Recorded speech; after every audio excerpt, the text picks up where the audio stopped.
Circuit. दिमाग लगाकर सुनना और सीखना। स्टार्ट। रिकॉर्डिंग तो लग गई।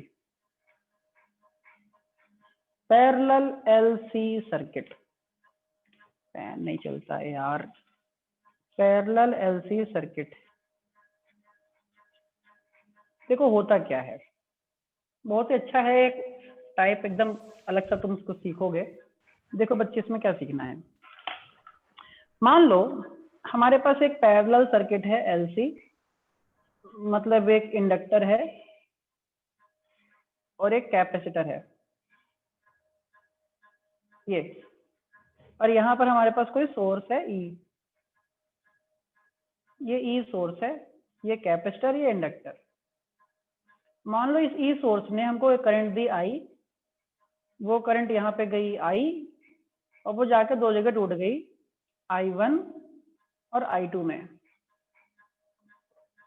I1 और I2 में, या IL और IC में, IL और IC में, I1 I2 मत कहो, इंडक्टर की करंट और कैपेसिटर की करंट में टूट गई, टूटने दो।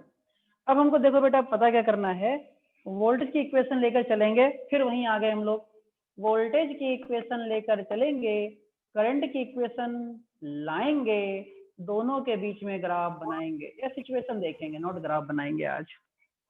तो हम लोगों को करना क्या है, वोल्टेज की इक्वेशन लेके चलेंगे और करंट की इक्वेशन लाएंगे। स्टार्ट बड़े स्मूथली देखना।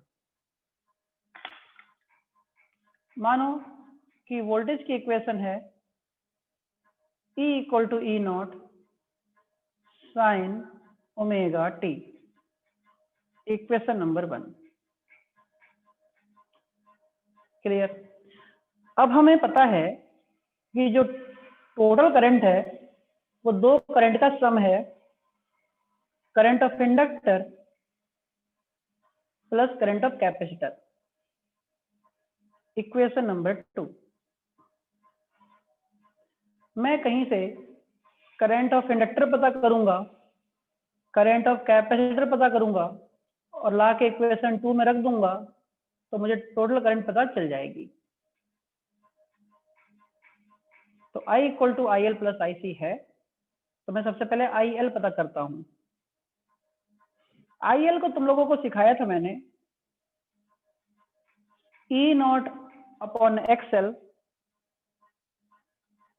साइन, बताओ क्या होता था, ओमेगा टी माइनस 5/2 या ओमेगा टी प्लस 5/2 होता था, क्या लिखूं? -5/2। अच्छा सही है, ओमेगा एल माइनस 5/2। तो इसी को लिखता हूं मैं, I L equal to E naught upon XL sine omega L minus 5/2। Minus common ले लो तो माइनस बाहर आ गया, तो बचा साइन 5/2 माइनस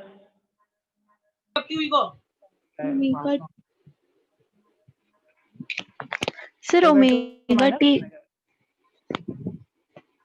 हाँ सॉरी, ओमेगा टी माइनस 5/2, ठीक है। तो ओमेगा टी माइनस 5/2, तो 5/2 माइनस ओमेगा टी। हाँ, तो आई एल इक्वल टू क्या बचा, माइनस का ई नॉट अपॉन एक्सएल। अब साइन 90 माइनस थीटा क्या होता है, कॉस थीटा, तो कॉस थीटा कितना, ओमेगा टी। अब सोचो, तो आई एल हमने यहां से निकाल लिया कितना, E naught upon XL cos omega T, छोड़ दो इसको यहीं। अब हम निकालेंगे आईसी की वैल्यू, आईसी की वैल्यू, आईसी इक्वल टू होता था E naught upon XC sine omega T plus 5/2, ये हम जानते हैं। अब साइन ओमेगा टी प्लस 5/2 हो या कुछ ऐसा हो। सर एक सेकंड पेज पीछे करना, ये रहा, ओके सर। देखो E naught upon XC sine omega T plus 5/2, IC की वैल्यू ला रहा हूँ। अब ओमेगा टी प्लस 5/2 हो तो उसको मैं ऐसे लिख सकता हूँ, E naught upon XC sine π/2 plus omega T, और हम जानते हैं IC इक्वल टू हो जाएगा फिर E0 upon XC। Sine 90 plus theta क्या होता है? Cos theta. ये आ गई इक्वेशन नंबर कुछ आ गई, ये आ गई 3 और ये आ गई 4, इक्वेशन नंबर 4। ये पता चल गई हमको IC की वैल्यू। अब ये IC और IL की वैल्यू को इक्वेशन नंबर 2 में रख दूंगा। इक्वेशन थी IL प्लस IC, तो I इक्वल टू IL क्या था यार? IL था माइनस का E0 अपॉन XL, साइन की जगह था कॉस ओमेगा टी, तो यहाँ था cos omega T, plus IC की वैल्यू क्या है भाई? E0 upon XC cos omega T. ये हो गया IL, ये हो गया IC। अब इसको अच्छे से सॉल्व करेंगे तो I इक्वल टू, अब देखो क्या बनता है ये सब कुछ, जरा ध्यान देना। E0 कॉमन यहां से और यहां से, कॉस ओमेगा टी कॉमन, बचा क्या? जरा ध्यान देना, बचेगा क्या? माइनस का 1 अपॉन XL प्लस का 1 अपॉन XC, ये बच गया। इसलिए I इक्वल टू क्या बचा? E0 cos omega T bracket minus का XL इक्वल टू क्या होता है? ओमेगा। बढ़िया। और XC इक्वल टू क्या होता है? Omega C. 1 upon omega c। अच्छा, तो XC इक्वल टू हो गया 1 अपॉन ओमेगा सी। अब तुम देखो जरा, उल्टा आ जाएगा सब कुछ, आज सब कुछ उल्टा हो गया। E0 cos omega T minus का 1 अपॉन ओमेगा एल प्लस का 1 अपॉन ओमेगा सी, ये ऊपर चला जाएगा तो 1 अपॉन ओमेगा सी की जगह खाली ओमेगा सी आ जाएगा। इतना तुम लोगों को समझ में आया है या नहीं आया? इस पे जल्दी बताओ, यस और नो। यहाँ तक आया Yes, कि sir. बच्चे Yes पूछ रहे sir। हैं? देखो अभी तक क्या देखा हमने, आराम से सीखना, कोई जल्दीबाजी कोई नहीं है। वोल्टेज की इक्वेशन लेके चले मेरे प्यारे बच्चे। इंडक्टर और कैपेसिटर था, वोल्टेज हो गया, करंट दो जगह टूट गई, एल और सी में, IL IC। IL पता किया, किया क्या, पता तो होता ही है। E0 upon XL sine omega T minus π/2 minus बाहर, तो minus E0 upon XL sine π/2 minus omega T, sine 90 minus theta cos omega T minus का हो गया। IC पता किया, पता तो था ही था। E0 upon XC sine omega T plus π/2 या π/2 प्लस ओमेगा टी, एक ही बात है। तो π/2 प्लस ओमेगा टी, तो IC equal to E0 upon XC cos omega t. IC IL की वैल्यू उठा के यहाँ रख दी, तो IL की वैल्यू ये रही और IC की वैल्यू ये रही।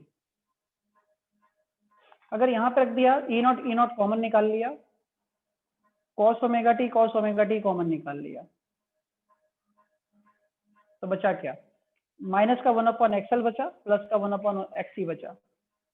XC होता है 1 अपॉन ओमेगा सी, ऊपर आ गया, तो E0 cos omega T minus का 1 अपॉन ओमेगा एल, XL की जगह, प्लस का ओमेगा सी। अब देखो है क्या, अल्टीमेटली हमको क्या मिला? I इक्वल टू, ये मिला E0 bracket omega C minus 1 upon omega L, और बाहर क्या मिला? Cos omega t. बच्चे यहाँ तक बात समझ में आई कि नहीं?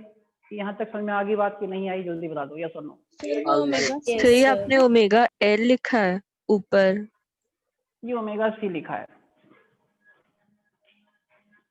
Omega C minus 1 upon omega L. देखो omega C minus 1 upon omega L, ये लिखा है। यहाँ तक बात समझ में आ गई या नहीं है? जल्दी बोलो। आ गई सर। अब ध्यान देना, मैं इस पार्ट को कुछ अलग लिखने वाला हूं। E0 कॉस ओमेगा टी ऐसे लिख दो, upon 1 upon bracket omega C minus 1 upon omega L. क्या मैं ऐसा लिख सकता हूँ? क्या नहीं यस लिख सर। सकता हूँ? Yes, sir. लिख सकता हूँ। अब तुम भी जानते हो और मैं भी थोड़ा बहुत जानता हूँ। तुम क्या जानते हो और मैं क्या जानता हूँ? ये है वोल्टेज और ये एल और सी का है रेजिस्टेंस। और वोल्टेज अपॉन रेजिस्टेंस क्या होता है? करंट। और अगर ये ई नॉट है तो करंट क्या बनेगी? आई नॉट कॉस ओमेगा टी। क्या बन गई? सर I ये equal वाला to I स्टेप naught दोबारा cos बता omega। दो। देखो, इसके बाद मैंने इस स्टेप को ऐसा लिखा, इस स्टेप को ऐसा लिखा का मतलब I equal to E naught cos omega t, तो ऐसे ही रह गया। इस ब्रैकेट को मैंने अपॉन में लिख दिया ऐसे करके, 1 upon omega C minus 1 upon omega L, क्योंकि 1 upon omega C minus omega L लिखोगे, अगर सही से लिखोगे तो फिर ऊपर चला जाएगा ये, इसको ऐसे लिख सकते हैं। और इतना हिस्सा क्या है? एक तरीके से रेजिस्टेंस है। किसका किसका रेजिस्टेंस है? कैपेसिटर का और इंडक्टर का टोटल रेजिस्टेंस। ऊपर क्या है? वोल्टेज, और वोल्टेज अपॉन रेजिस्टेंस क्या होती है? करंट होती है। नहीं बात समझ में आई है? हाँ या ना? आ गई सर। ठीक। अब देखो दिक्कत कहाँ है। पूरे पार्ट दिक्कत, को Z लिख सकते हैं ना? हाँ बिल्कुल, इसको जेड ही इसको जेड ही कहेंगे थोड़ी देर बाद, लेकिन इसको सोच के कहेंगे। अभी देखो जेड कह सकते हैं बिल्कुल, क्योंकि एल है, सी है, जेड है। बिल्कुल भैया बिल्कुल। अब दिक्कत कहाँ आई? तुम वोल्टेज लेके चले थे साइन के फॉर्म में, और दूसरी करंट आ रही है देखो यार कॉस के फॉर्म में। मामला तो खराब हो गया। मामला खराब हो गया तो हम करेंगे क्या? इस मामले को थोड़ा संभाल लेंगे। कॉस ओमेगा टी को क्या मैं sine pi by 2 plus omega T लिख सकता हूँ? हाँ या ना? Yes sir. Yes, sir. लिख सकता हूँ। इसी को क्या मैं I equal to I naught sine omega T plus pi by 2 लिख सकता हूँ ना? देखो तो। Yes sir. अब देखो ध्यान से, वोल्टेज की इक्वेशन क्या थी? E equal to E naught sine omega T. और करंट की इक्वेशन क्या आई? I equal to I naught sine omega T plus pi by 2। तुम में से कौन मुझे बताएगा इन दोनों इक्वेशंस को देखकर कि कौन आगे चल रहा है कौन पीछे? करंट आगे चल रही है। करंट आगे चल रहा है 90 डिग्री। बहुत बढ़िया, बहुत बढ़िया साहब, बहुत बढ़िया। और अगर करंट आगे चल रही है तो एक छोटा सा नन्ना मुन्ना सा ग्राफ बना दूंगा मैं इसमें, बस ये ग्राफ बन जाएगा कि अगर ये वोल्टेज है ई ओमेगा टी पर, तो बताओ करंट कहाँ बनेगी? First, second, third, fourth quadrant में सेकंड कहाँ बनेगी? क्वाड्रेंट। सेकंड क्वाड्रेंट में बनेगी। और ये करंट ओमेगा टी से 90 डिग्री आगे। ये बात तुमको समझ में और मुझे दोनों को समझ में आ गई। ये है पैरेलल एलसी सर्किट। लेकिन दिक्कत कहाँ है?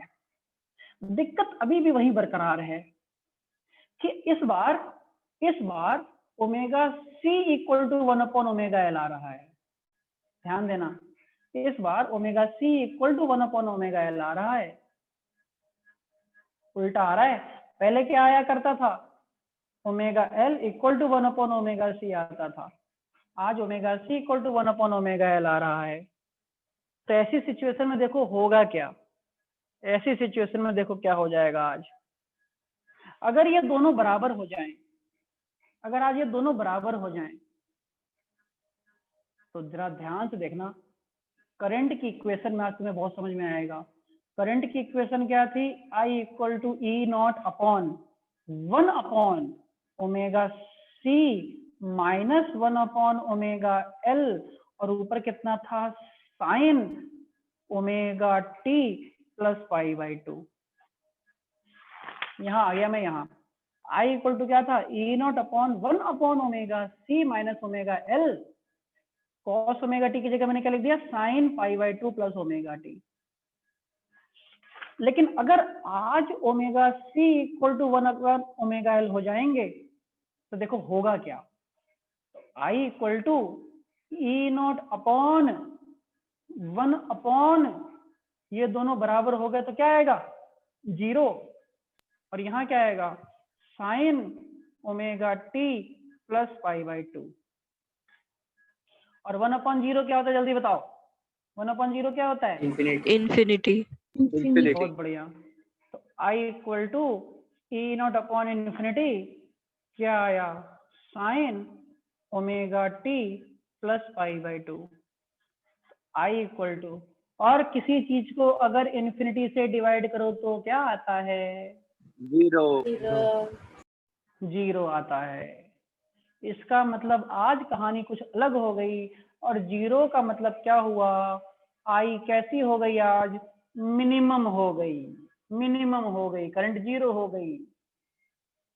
तो आज स्पेशल केस क्या है भैया कि अगर इम्पीडेंस सर्किट का जो 1/ओमेगा c माइनस 1/ओमेगा l था, अगर इसमें ओमेगा c इक्वल टू 1/ओमेगा l हो रहा है, तो आज इम्पीडेंस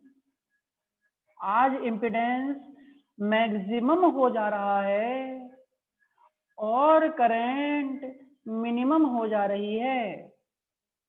ध्यान दो जरा, अगर ओमेगा c इक्वल टू 1/ओमेगा l हो रहा है तो 1/0 आ रहा है, जिससे इम्पीडेंस इनफाइनाइट हो जा रहा है।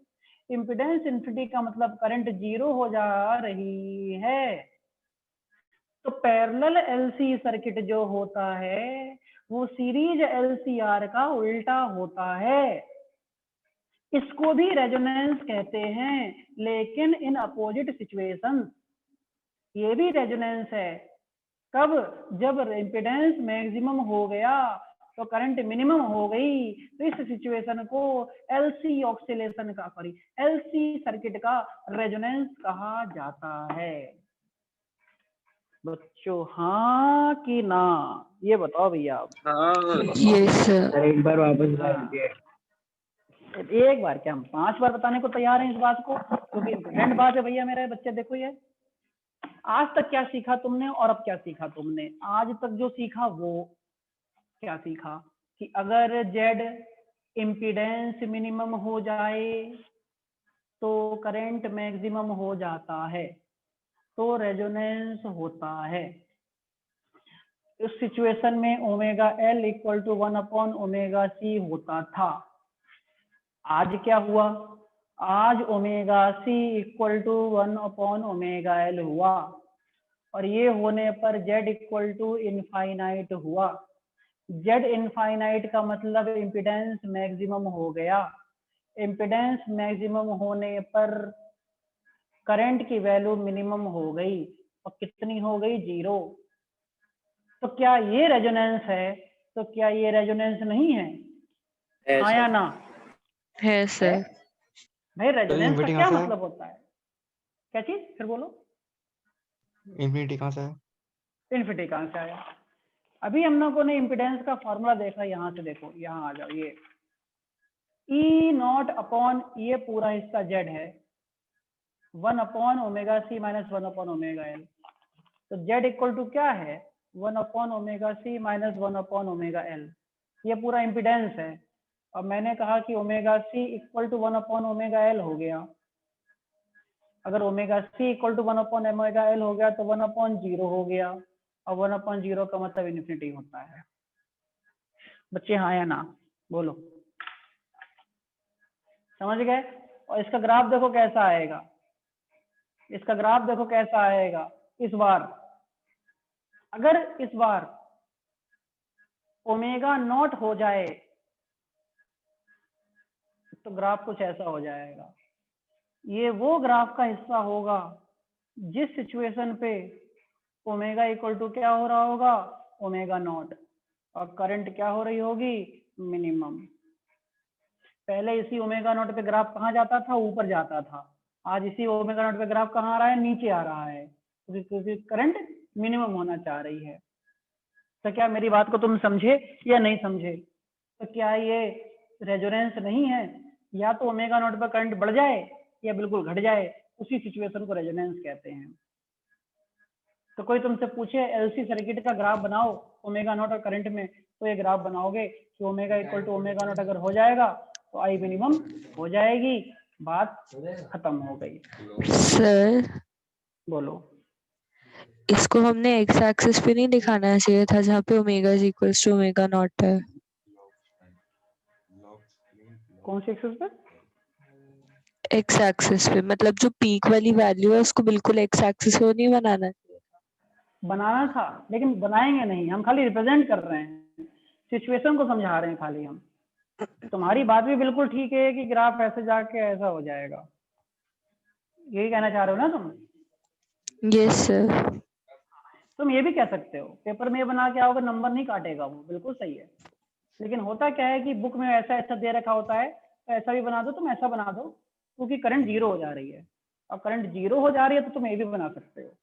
अगर करंट खाली मिनिमम शो कर रहे हो तो ये बना सकते हो, क्योंकि हर मिनिमम का मतलब जीरो नहीं होता, कुछ ऐसी बातें भी होती हैं। तुम ये बना दो चाहे ये बना दो, दोनों सही है। तो दोनों बातें समझ लो। पहले जो ग्राफ आता था वो ऐसा आता था, omega equal to omega naught पर ग्राफ ऊपर बढ़ जाता था। इस बार जो ग्राफ आ रहा है वो omega equal to omega naught पर ग्राफ नीचे आ जा रहा है, बिल्कुल एक दूसरे का उल्टा हो जा रहा है, बात खत्म।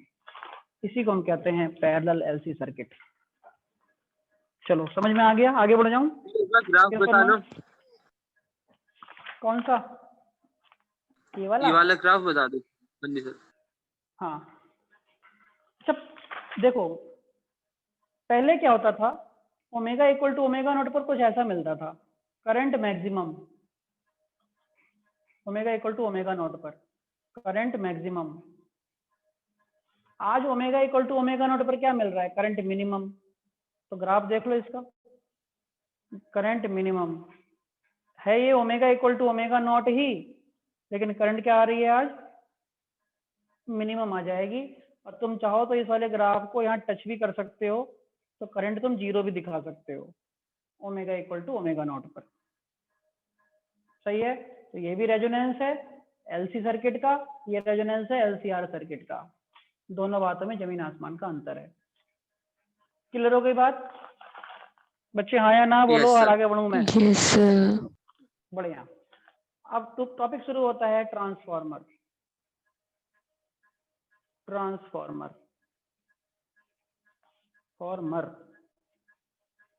ट्रांसफॉर्मर देखो क्या होता है, दो तरीके के ट्रांसफार्मर होते हैं भैया जिंदगी में। दो तरीके के ट्रांसफार्मर है। पहला होता है स्टेप अप और दूसरा होता है स्टेप डाउन। अब दोनों के काम क्या है जरा समझना। स्टेप अप स्टेप डाउन दो ट्रांसफार्मर होते हैं। स्टेप अप का जो काम होता है बताओ, लो वोल्टेज को हाई वोल्टेज में बदलता है या हाई को लो में बदलता है? लो को हाई लो में। को हाई लो में। को हाई में। पता नहीं कहाँ है, किस बेवकूफ ने तुमको पढ़ाया है फिजिक्स, मुझे तो ये समझ में नहीं आ रहा पगले। स्टेप अप किसने सर लो किससे पढ़ गया को, है बेवकूफ से? लो को हाई को में हाई तो में? चेंज करेगा। लो को हाई में ही होता है। सर अब तो लो से हाई जाएगा ना। अच्छा, स्टेप अप है ना, तो लो से हाई में, लो वोल्टेज से हाई वोल्टेज। अब करंट को कैसे चेंज करता है ये? हाई से लो। हाई से लो। हाई से लो। अच्छा, हाई से लो में चेंज करता है। स्टेप डाउन है तो वोल्टेज कैसा? हाई वोल्टेज से लो वोल्टेज में। और करंट कैसी? हाई करंट, सॉरी, लो करंट से हाई करंट में। तो अलग अलग बातें हैं। Step up transformer low voltage को हाई वोल्टेज में बदलता है और हाई करंट को लो करंट में बदलता है।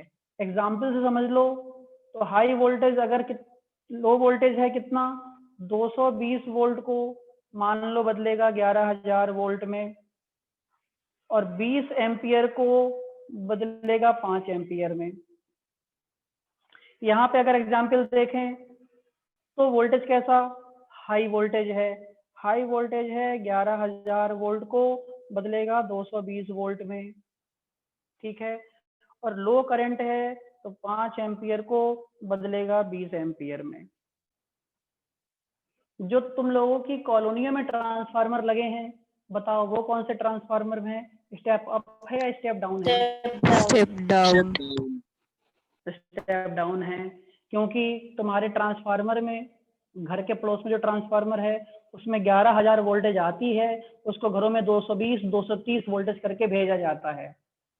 अगर बेटा स्टेप अप ट्रांसफार्मर लगा देते तुम्हारी कॉलोनी में तो 220 वोल्टेज आता, वो 11,000 वोल्टेज दे के तुम्हारे घर में घुसा देता। अब 11,000 वोल्टेज जब तुम्हारे फ्रिज में जाएगा, तुम्हारे कूलर में जाएगा, पंखे में जाएगा, प्रेस में जाएगा, मिक्सी में, वॉशिंग मशीन में, एसी में 11,000 वोल्टेज, तो तुम खुद समझ सकते हो बाकी क्या होगा। चलो भाई, बताओ तो क्या होगा। बाकी यही होगा कि बस उसके बाद इंश्योरेंस दिवाली। कंपनी के, अरे मजा आ जाएगा बिल्कुल, इंश्योरेंस दिवाला। कंपनी के पास भागोगे फिर तुम। देखो, अब दो बातें याद रखना यार, एक होता है वोल्टेज, एक होती है करंट। जिसने ये दो बातें याद रख ली तो उसके लिए ट्रांसफार्मर ABCD से भी आसान होगा। जो वोल्टेज होता है वो सिर्फ डिपेंड करता है नंबर ऑफ टर्न पे, नंबर ऑफ टर्न पे कॉइल के। जो करंट होती है वो डिपेंड करती है वायर की थिकनेस पे। थिकनेस, वायर मोटा है, पतला है, क्या है। अब कैसे डिपेंड करती है समझो। अगर नंबर ऑफ टर्न ज्यादा तो वोल्टेज ज्यादा, नंबर ऑफ टर्न कम तो वोल्टेज कम। अब यहां थिकनेस पे आओ। अगर थिकनेस ज्यादा तो करंट ज्यादा, और थिकनेस कम तो करंट कम। ये दो बातें याद रखना है बस। नंबर ऑफ टर्न्स पे डिपेंड करता है वोल्टेज, और थिकनेस, वायर की मोटाई पर डिपेंड करती है करंट। थिकनेस ज्यादा, करंट ज्यादा, वायर पतला, करंट छोटी, बात खत्म। अब हम देखते हैं, यहाँ पे हम देखेंगे स्टेप अप ट्रांसफार्मर। सबसे पहले कौन सा transformer? Step up transformer. Step up, इसको बना रहा हूं मैं, देखना। ये है स्टेप अप ट्रांसफार्मर। आसान सा टॉपिक है, क्लास छठे वठे में भी था ये, तो 6th 7th में। देखो, ये आर्मेचर कॉइल होती है लोहे की, ये सब कॉइल है, यहाँ लोहे का होता है सब कुछ। ये भी लोहे का होता है सब, ये भी लोहे का। सॉफ्ट आयरन होता है, सॉफ्ट आयरन। सॉफ्ट आयरन इसलिए लगाते हैं कि मैग्नेटिक फील्ड को जल्दी से स्टोर कर ले, जल्दी रिलीज कर दे, इसलिए लगाते हैं सॉफ्ट आयरन। अब देखो, स्टेप अप। स्टेप अप का मतलब लो वोल्टेज को हाई वोल्टेज में बदले, और हाई करंट को लो करंट में बदले। तो इसको देखकर तुमको बोलना है लो वोल्टेज को हाई वोल्टेज में बदले। इधर वाला हिस्सा होता है प्राइमरी, इधर वाला हिस्सा होता है सेकेंडरी। इसको कहते हैं इनपुट, इसको कहते हैं आउटपुट। तो बताओ, इनपुट में अगर मैं जो तार लपेटूं वो ज्यादा लपेटूं कि कम लपेटूं? इतना बताओ। ज्यादा। सही है बेटा, कम। तो सही बताया तुमने। मिल जाओ बस एक बार कोई मुझको इस साल। यहाँ इनपुट है, ये आउटपुट है।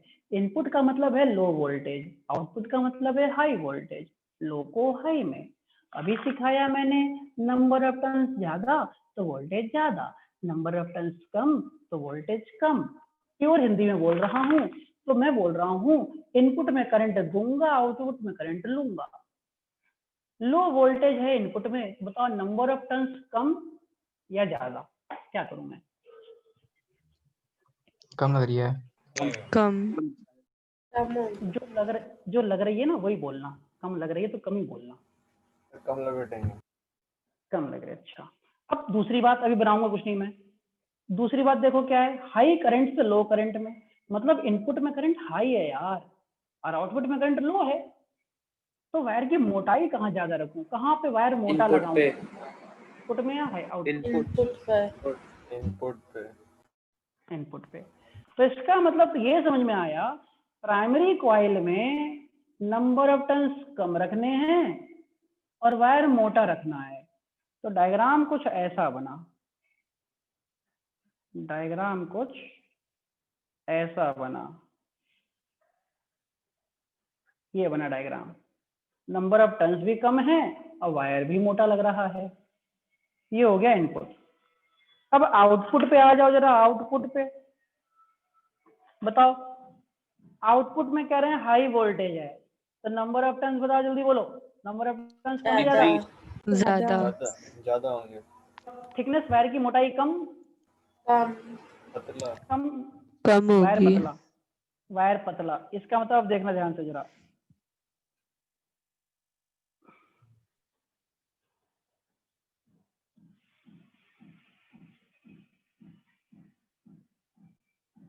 कुछ ऐसा।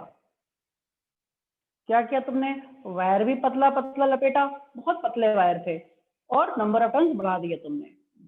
तो यहाँ पे जो तुमको मिला वो कैसा मिला, आउटपुट मिला। और यहाँ जो तुमने दिया वो क्या दिया, वो तुमने यहाँ पर इनपुट दिया।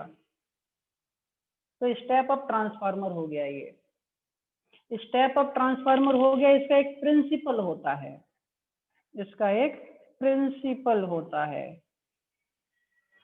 प्रिंसिपल क्या होता है इसका, कि इनपुट कॉइल में तुम करंट दोगे, जब इनपुट कॉइल में तुम करंट दोगे, इस कॉइल की मैग्नेटिक फील्ड बनेगी, वो मैग्नेटिक फील्ड जाके दूसरी कॉइल को कट करेगी।